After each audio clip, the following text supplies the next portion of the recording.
الحمد للہ رب العالمین۔ ہزاروں درود ہزاروں سلام، لاکھوں درود لاکھوں سلام، کروڑوں درود کروڑوں سلام ہمارے پیارے آقا مدینے والے مصطفیٰ حضرت محمد صلی اللہ علیہ وآلہ وسلم پر۔ روزانہ فجر کی نماز کے بعد 100 مرتبہ دروشی پڑھنے کی عادت بنا لیجئے۔ صبح و شام درود پاک پڑھیں، درود و سلام کی کثرت کریں۔ اللہم صلی علی سیدنا محمد وعلی آل سیدنا محمد وبارک وسلم۔ رجب کے لفظ میں 3 حروف ہیں، را، جیم اور با۔ را سے مراد رحمت الہی، جیم سے مراد بندے کا جرم، با سے اللہ تعالیٰ کی بر یعنی مہربانی مراد ہے۔ اللہ تعالیٰ نے فرمایا، میرے بندے کے جرم کو میری رحمت اور بھلائی کے درمیان کر دو۔ اور رجب ایک جنتی نہر کا نام ہے، اس کا پانی دودھ سے سفید، شہد سے بڑھ کر شیریں اور برف سے زیادہ سرد ہے۔ اس نہر سے صرف وہ سیراب ہوگا جو روزے رکھتا ہے۔ رجب کے مہینے میں حضرت ابو ہریرہ رضی اللہ تعالیٰ عنہ سے مروی ہے کہ رسول اللہ صلی اللہ علیہ وآلہ وسلم نے فرمایا، جو 27 رجب کو روزہ رکھتا ہے، اس کے حق میں 60 مہینوں کے روزوں کا ثواب لکھ دیا جاتا ہے۔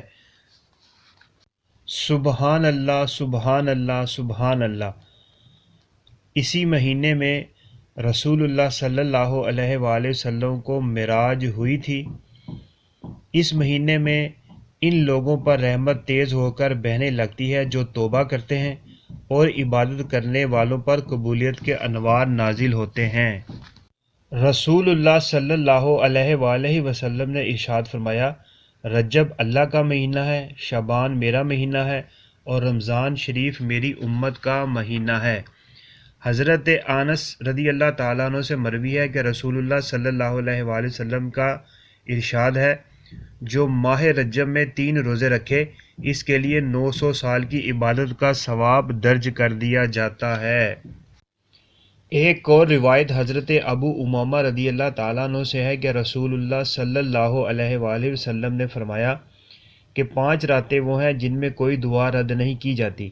نمبر 1 رجب کی اول رات، نمبر 2 نصف شعبان کی رات، نمبر 3 جمعہ کی رات، نمبر 4 ہر 2 عیدین کی راتیں۔ ایک اور روایت میں ہے کہ ماہ رجب کے اول جمعہ سے جس وقت رات کا تیسرا حصہ باقی رہ جاتا ہے، تو رجب کے جو شخص روزے رکھتا ہو، اس کے حق میں ہر ایک فرشتہ بخشش کی دعا کرتا ہے۔ سبحان اللہ سبحان اللہ سبحان اللہ۔ حضرت عبداللہ بن مسعود رضی اللہ تعالیٰ عنہ نے فرمایا کہ ایک روز ہمارے سامنے رسول اللہ صلی اللہ علیہ وآلہ وسلم نے ایک خط کھینچا اور فرمایا کہ یہ راہ ہے اللہ تعالیٰ کی طرف۔ پھر اس کے دائیں اور بائیں جانب متعدد خط آپ نے کھینچ دیے اور فرمایا، یہ تمام وہ راہیں ہیں کہ ہر راہ پر شیطان موجود ہے اور وہ اپنی جانب بلا رہا ہے۔ اس کے بعد رسول اللہ صلی اللہ علیہ وسلم نے یہ آیت کریمہ پڑھی، سورہ انعام میں ہے ترجمہ، اور بلا شبہ یہ میری سیدھی راہ ہے، اس کی پیروی کرو اور دیگر راہوں پر نہ چلو، وہ تم کو اس کی راہ سے دور لے جائیں گی۔ تو اے میرے بھائیوں اور میری بہنوں، ہمیں اللہ تعالیٰ کی بارگاہ میں ہر وقت دعا کرتے رہنا چاہیے، ایاک نعبد و ایاک نستعین، کہ اے اللہ ہم تیری عبادت کرتے ہیں اور تجھ ہی سے مدد مانگتے ہیں، ہمیں سیدھا راستہ چلا، راستہ ان لوگوں کا جن پر تیرا انعام ہوا، ان لوگوں کے راستے پر نہیں جو گمراہ ہوئے اور جن پر تیرا غضب نازل ہوا۔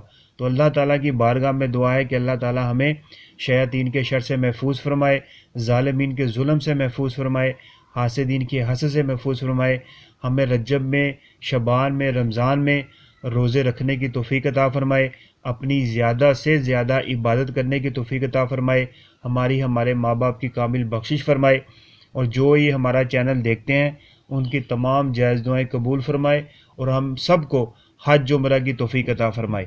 لا الہ الا اللہ محمد الرسول اللہ۔